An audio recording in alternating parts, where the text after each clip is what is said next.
Chapitre 6 L'âme de Tom Jedusor. Harry se réveilla à 10 heures le lendemain matin. Quand il descendit déjeuner, il vit que son double l'avait devancé et qu'il buvait son thé d'un air boudeur sous le regard goguenard de sa sœur. Il s'installa, se versa une tasse et, machinalement, porta la main à sa poche pour en sortir sa baguette. Évidemment, elle ne s'y trouvait pas. « Oui, c'est froid, » grogna l'autre. « Pourquoi on vous a pris votre baguette ?» demanda Rose. « Je t'ai déjà dit que cela ne te regardait pas, Strangulo, » la rembarra son frère. « On a été faire un tour en balai cette nuit et on s'est fait prendre, » l'informa plus gentiment Harry. « Au fait, je te demande pardon, je t'ai emprunté le tien sans te le demander, mais je ne l'ai pas abîmé, » ajouta-t-il précipitamment. « J'espère bien, » commenta Rose d'un ton qui aurait pu être plus féroce. « Bon, je vous laisse vous régaler avec votre thé glacé et vos œufs en gelée. »« Va voir ailleurs si on y est, goule poilu !» la gratifia son frère. « T'as raison, boire un verre à crasse manger, ce n'est pas ma tasse de thé, » répondit-elle tout en s'éclipsant. « Je ne sais pas comment tu la supportes, » marmonna le verre à crasse à l'attention de son double. « Elle est gentille, » répondit ce dernier. Il souleva la cloche qui protégeait son assiette d'œufs brouillés en contemplant la masse visqueuse.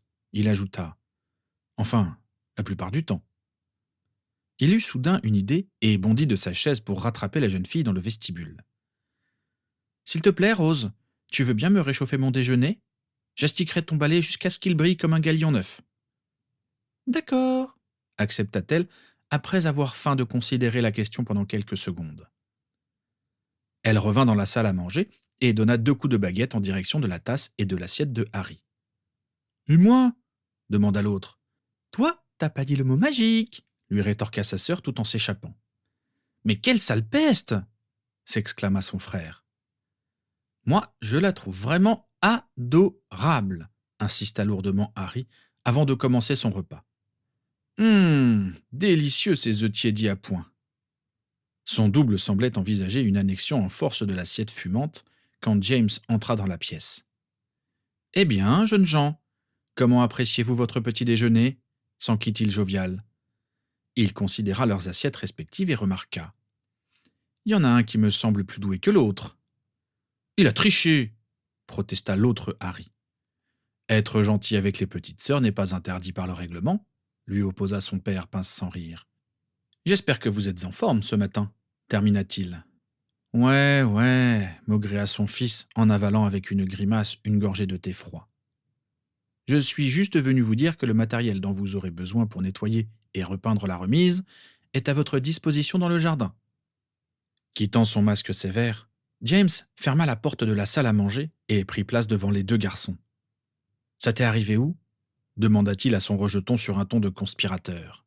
« Hein ?» louvoya ce dernier. « Tu es tombé où ? Dans la forêt ? Au-dessus de la rivière ? Sur la route ? Mais comment tu connais ? Ce n'est pas un vieux gobelin qu'on apprend à compter les mornilles. Tu crois que je vous laisse faire n'importe quoi avec Neville ?» Harry songea que, vu les précautions prises par James pour que Lily ne les entende pas, elle qualifierait le fameux Grand Prix de n'importe quoi. « Au-dessus de la route, » reconnut leur fils. « Je volais un peu bas et il y a eu un camion en face. »« Il t'a vu ?» s'inquiéta James. « Je ne crois pas, il ne s'est même pas arrêté. »« Et qui était en train de gagner ?»« Moi, bien sûr, » prétendit son fils. « Eh, j'aurais pu te rattraper avant l'arrivée, » protesta Harry. « De toute façon, le premier qui tombe de son balai est déclaré forfait, » lui indiqua James. « Et quel était l'enjeu ?» Les 2 garçons se regardèrent et réalisèrent qu'ils n'en avaient pas défini. « Il voulait juste me montrer qu'il volait mieux que moi, mais c'est raté, » finit par dire Harry, qui avait envie de profiter de sa victoire nouvellement proclamée. « Ouais, » fit le mauvais perdant. « Au fait, que faisiez-vous debout à 3 heures du matin, maman et toi ?» demanda-t-il à son père. « Suite à notre petite discussion au cours du dîner, ta mère a mal dormi. Elle s'est levée à 2 heures et est passée dans ta chambre, sans doute pour te border ou un truc de ce goût-là. Elle a parfois du mal à admettre que tu as un peu grandi, tu sais. Faut dire que tu ne l'aides pas toujours, hein. Enfin bref, elle a vu que tu n'étais pas là, elle a fouillé toute la maison, s'est rendue compte que son fils qui n'est pas son fils avait, lui aussi, disparu, et elle est venue me réveiller. Je suis allé vérifier si les balais étaient dans la remise, et comme ils s'étaient volatilisés, j'en ai conclu que vous étiez allé faire une petite balade. Autant vous dire que j'ai eu du mal à empêcher Lily d'appeler Dumbledore ou le ministère. Après vous avoir attendu un moment, j'allais partir à votre recherche, mais vous êtes arrivé. Sérieusement, Harry, tu aurais dû rentrer après t'être blessé. C'était dangereux de faire ce trajet de nuit, et illégal de survoler Londres. Pardon, papa, s'excusa son fils qui semblait avoir admis être allé un peu loin. C'est à ta mère qu'il faut demander pardon, lui répliqua James.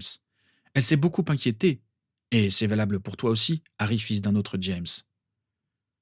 Oui, je suis désolé, fit Harry avec contrition. Bon, au boulot, messieurs. Je vais être en retard à mon rendez-vous, moi.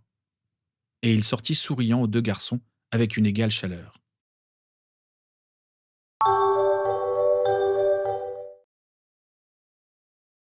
Il était presque midi quand ils eurent fini de vider la remise en vue de la repeindre. Ils avaient travaillé pendant 1 heure et demie dans un silence pas vraiment amical, mais pas hostile non plus. Il ne leur restait qu'un petit quart d'heure avant le déjeuner et ils décidèrent de s'arrêter là pour la matinée. Le fils de la maison alla au salon pour passer un coup de cheminée à Neville, car ils avaient convenu de s'appeler ce jour-là. Harry se décida à aller voir Lily. Il avait des excuses à lui présenter, et le plus tôt serait le mieux.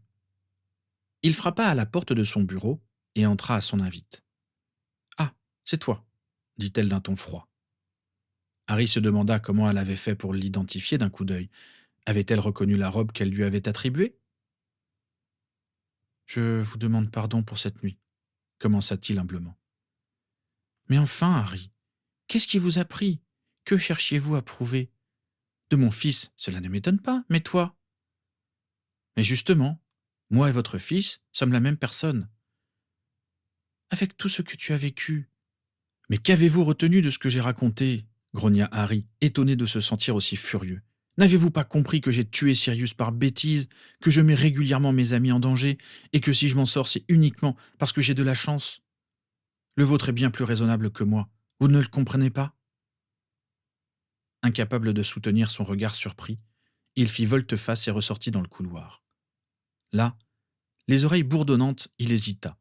Il n'avait pas de chambre pour se tenir à l'écart, puisqu'il logeait dans le bureau de Lily. Cette dernière profita de son hésitation pour le rattraper.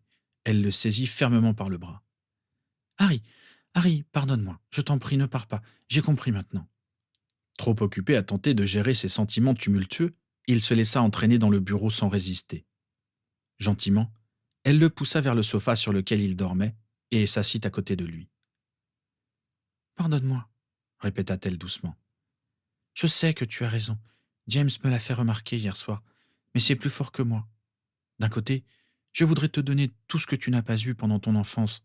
D'un autre, je ne peux m'empêcher de te considérer comme un héros. Je sais que je n'agis pas comme il faut, je suis désolé. Ta mère aurait sans doute fait mieux. » Harry ferma les yeux, essayant de se contrôler.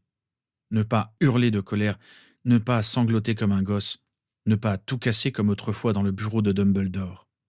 Il sentit qu'elle se levait et espéra qu'elle allait le laisser tranquille. Mais elle revint rapidement vers lui. « Tiens !» Il ouvrit les yeux et vit qu'elle lui tendait un gobelet. Il le regarda avec suspicion. Un coup d'œil vers elle lui apprit qu'elle en avait un autre pour son propre usage, qu'elle buvait à petites gorgées. Il en prit une lampée à titre expérimental. C'était assez bon, sucré, mais pas trop, et cela lui réchauffa la gorge quand il avala, un peu comme une bière au beurre. Lentement, il but le breuvage jusqu'à la dernière goutte et se sentait bien mieux quand Lily le délesta de son verre désormais vide. Elle se rassit auprès de lui. « Tu veux bien me laisser une autre chance ?»« Vous n'avez pas à vous excuser, » répondit-il d'un ton fatigué. « Vous ne m'avez pas rejeté quand vous avez compris que je n'étais pas votre fils. Vous essayez de m'aider alors que mon Voldemort ne vous menace même pas. »« Mais je t'étouffe avec ma sollicitude, » soupira-t-elle. « Je prétends vouloir te traiter comme mon Harry, mais c'est impossible. Non pas parce que je ne te suis pas attachée, précisa-t-elle, mais parce qu'on ne peut pas improviser, en quelques jours, 15 ans d'intimité. Je nous mens à tous les deux en prétendant le faire. » Harry commençait à se sentir gêné. Cette autoflagellation le mettait mal à l'aise. Lily dut le sentir. Mais je n'ai pas à t'ennuyer avec mes interrogations d'adulte, reconnut-elle. Je vais juste essayer d'être plus juste avec vous deux, d'accord? Il hocha la tête. Bien. Va vite te laver les mains, on va passer à table. Comment as-tu fait pour te salir autant? La remise, lui rappela-t-il. Ah oui, c'est vrai. Tu sais où je peux trouver mon fils? Il avait l'intention d'appeler Neville de la cheminée du salon. Merci. À tout à l'heure.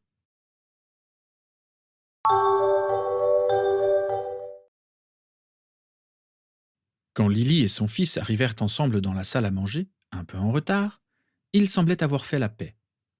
L'ambiance fut moins lourde qu'au repas précédent. Tout le monde fit un effort pour participer à la conversation qui déboucha finalement sur une comparaison entre les blagues et inventions des jumeaux Weasley d'un monde à l'autre. Harry fut surpris d'apprendre que les feux fous Fusboom n'existaient pas ici, mais il se rappela que ses amis les avaient conçus pour désorganiser Poudlard sous la férule d'ombrage, et que dans un monde où elle n'avait pas été directrice, ces divertissements n'avaient pas eu lieu d'être. Tout le monde fut amusé de constater que, dans les deux cas, c'étaient les jumeaux qui avaient récupéré la carte du maraudeur chez Rusard. Ils l'avaient montrée à leur Harry respectif, sans savoir que c'était le père de ce dernier qui l'avait conçu. Une fois le repas terminé, les deux garçons repartirent à leurs travaux de ravalement. Ils se chamaillèrent sur la meilleure méthode à adopter pour peindre les murs, chassèrent de concert le chien de Rose qui était venu se fourrer dans leurs jambes, et discutèrent pour déterminer qui peindrait l'extérieur et qui passerait à la chaux les murs intérieurs. Harry finit par laisser l'autre choisir, pensant qu'il avait mieux à faire que de se disputer pour des broutilles. Ensuite, ils firent la course pour savoir qui finirait en premier. Après le dîner, Harry ressortit pour tenir sa promesse envers Rose et il briqua le nimbus de la jeune fille avec soin sous l'œil intéressé de Titus le chien. Quand il revint au salon, il fut convié à jouer au tarot.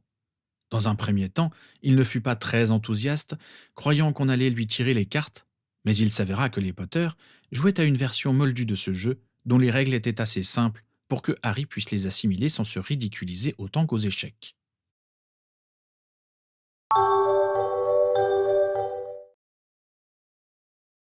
Le lendemain matin, les deux Harry terminèrent la corvée qui leur avait été assignée en remettant dans la remise tout le bric-à-brac qui s'y trouvait. Ils étaient supposés en profiter pour faire un peu de rangement, mais le fils de la maison parvint à convaincre son complice que personne ne viendrait vérifier la qualité de leur travail. Il leur resta donc 1 heure avant le repas de midi pour se mesurer à la poursuite du vif. Rose vint ajouter un peu de piment au jeu en les bombardant avec son cognard, sous les aboiements frénétiques de Titus qui semblait trouver tout cela très drôle. Quand toute la famille fut réunie pour le déjeuner, Lily prévint son invité que Dumbledore viendrait en début d'après-midi pour leur parler. C'est ainsi que Harry se retrouva une fois de plus dans le salon avec le directeur, James et Lily. J'ai mené ma petite enquête, commença le vieux sorcier. Je pense que nos deux mondes ont divergé aux alentours du 31 octobre 1981. Dans cet autre monde, Voldemort a su où se cachait la famille Potter et a tué les parents de Harry avant de mourir lui-même, frappé par son propre sort de mort qui a ricoché. Vous savez sans doute mieux que nous, Lily, comment cela a été possible. Oui, je m'étais préparé à utiliser un sort de magie ancienne, le Legato Protecto. Il m'aurait permis de protéger mon fils de tous les sorts qu'on aurait pu lui lancer. Et cela vous aurait tué, murmura Harry. J'aurais préféré cela à voir mourir mon fils par ma faute, lui expliqua doucement Lily. Mais, quand je vois la vie que tu as eue, je réalise que c'était très égoïste comme décision. Je ne t'ai pas réellement protégé. Harry la regarda troublé, n'ayant jamais envisagé les choses sous cet angle. Pour en revenir à Voldemort, reprit Dumbledore, il a erré comme une âme en peine durant 14 années avant de réussir à régénérer un corps et à l'habiter. Ici, au contraire, continua le vieil homme, Voldemort a été envoyé à une mauvaise adresse par Severus Rogue, qui était notre espion auprès de lui. Nous avons donc réussi à l'arrêter. Et maintenant, ce monstre est mort, conclut James. Mais pourquoi n'a-t-il pas utilisé les Horcruxes comme là-bas? Il n'en a pas fait chez nous? Oh si, j'en mettrai ma main au feu, affirma Dumbledore. Ce que nous a raconté ce jeune homme ne fait que confirmer des soupçons que j'ai eus autrefois. Je savais que Tom Jedusor avait créé un ou deux Horcruxes. Ce que j'ignorais, c'est qu'il y en avait en fait autant. Vous voulez dire qu'il pourrait revenir? S'inquiéta James. Mais non, répondit Lily. Les Horcruxes ne servent qu'à retenir l'âme qui s'échappe du corps quand survient la mort et à l'empêcher de se rendre où vont les âmes des trépassés.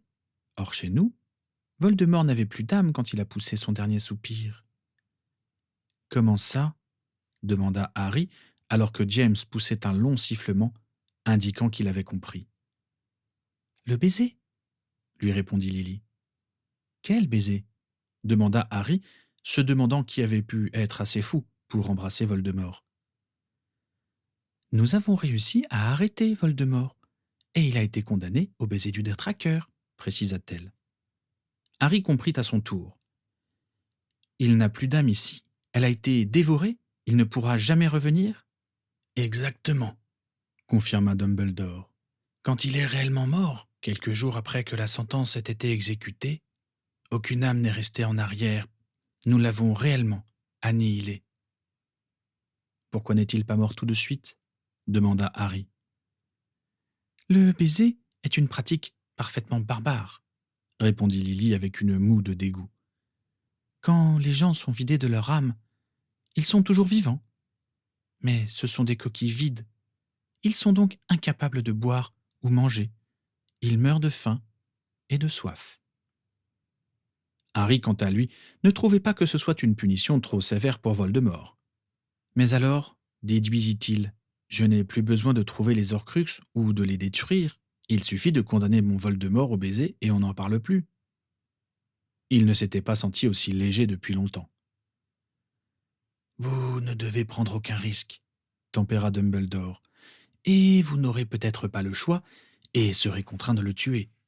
Nous avons eu beaucoup de mal à le capturer vivant, et beaucoup de chance aussi, je m'en rends compte à présent. D'ailleurs, même ici, nous ne pouvons pas laisser ces objets dans la nature, maintenant que nous savons qu'un Voldemort est encore vivant ailleurs, et que le passage est possible d'un monde à l'autre. Il va nous falloir récupérer les nôtres et les détruire. Mais comment y parvenir? Demanda Lily.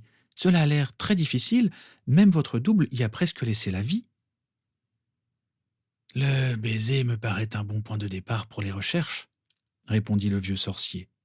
Il faut trouver comment utiliser les détraqueurs pour dévorer ces fragments d'âme. Un rituel sera sans doute nécessaire, et j'espère que nous trouverons une solution sans danger pour celui qui s'y emploiera. Grâce aux indications que ce jeune homme m'a données, je pourrai sans doute retrouver rapidement les supports utilisés. Lily, je compte sur vous pour étudier le mécanisme de ces horreurs et trouver la façon la moins dangereuse de les désactiver. Je vais voir si la magie ancienne peut nous aider, acquiesça-t-elle. Mais, ajouta-t-elle après quelques secondes de réflexion, je suis certaine qu'il faut avoir des connaissances en magie noire pour déterminer précisément la nature des Horcruxes. Si nous pouvions mettre une autre personne dans la confidence, je pense que nous obtiendrions des résultats plus rapidement. « Ah non, tu ne vas pas encore travailler avec lui !» s'exclama James. « Je suis très satisfaite de notre précédente collaboration, » répliqua Lily. « Et si j'ai autant de moyens pour mes recherches aujourd'hui, c'est grâce aux découvertes que nous avons faites ensemble. »« J'aurais pu te fournir des fonds. »« Oui, mais moi je préfère les devoirs à mon mérite qu'à mon mari, » déclara Lily avec force. « fit Dumbledore, interrompant ce qui semblait être une scène de ménage assez rodée. « J'allais effectivement proposer de contacter Severus. »« Severus ?» demanda Harry avec répulsion. « Severus Rogue? Mais je vous ai dit qu'il a tué mon Dumbledore. »« Ce n'est pas le même, » lui rappela Lily. « Tu sais, Harry, » ajouta le vieil homme, « je me demande si les choses sont aussi simples que tu le penses. » Il était à 2 mètres de moi, j'ai vu son Avada frapper Dumbledore. Que vous faut-il de plus comme preuve? Je pense que ton directeur a demandé à Severus de le tuer, expliqua Dumbledore. La stupéfaction laissa Harry sans voix. Tu m'as dit qu'il l'avait supplié, reprit le vieux sorcier. Or, Je ne pense pas que je supplierai quiconque de m'épargner si je vois l'heure de partir arriver. Si un homme qui a ma confiance se retourne contre moi, j'aurais plutôt l'idée de lui demander pourquoi il fait cela. L'homme qui a été tué sur cette tour se savait condamné. Si Severus Rogue ne l'avait pas tué, Amicus ou Alecto l'auraient fait. Je n'ai pas peur de la mort, Harry, et, si j'ai demandé une chose à Severus ce soir-là, ce n'était sûrement pas de m'épargner. Quoi, alors? Beaucoup de choses sont envisageables. De ne pas laisser le jeune Malfoy devenir un assassin, de se sauver lui-même en prouvant sa loyauté à Voldemort, ou de t'aider à le défaire par la suite. Sans doute les trois en même temps. Il n'empêche que Rogue a tué Dumbledore pour sauver sa peau. Il a obéi, Harry. Ton Dumbledore le lui a demandé, et il l'a supplié de le faire. Je ne crois pas à cette version. Il y a cette main noircie aussi, continua le directeur. Si un sorcier qui en sait autant que moi ne peut guérir une blessure, il y a des chances qu'elle soit mortelle. Il devait être condamné. À mon avis, il n'avait plus que quelques mois à vivre, et c'est pour cela qu'il s'est empressé de te transmettre tout ce qu'il savait sur Tom. Utiliser sa mort pour sauver Severus et le jeune Malfoy est une excellente idée que j'aurais aimé avoir eue moi-même dans ces circonstances.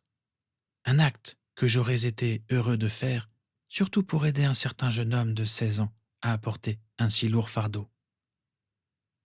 Ce n'est pas possible, souffla Harry atterré. Et puis, cela ne tient pas debout. Hagrid nous a dit qu'il avait entendu Dumbledore et Rogue se disputer, se rappela-t-il soudain. Rogue refusait de faire ce que Dumbledore lui demandait. Rogue avait lâché Dumbledore depuis longtemps. Sur quoi portait exactement cette dispute? Hagrid ne l'a pas compris, mais... Il est donc possible que ton directeur avait déjà envisagé ce qui allait se passer. Tout comme la supplication, Harry. Tu ne sais pas ce qui était demandé et refusé. Vous voulez dire que Dumbledore avait prévu de se faire tuer par Rogue plusieurs mois auparavant? Demanda Harry d'une voix incrédule. Ce n'est pas impossible.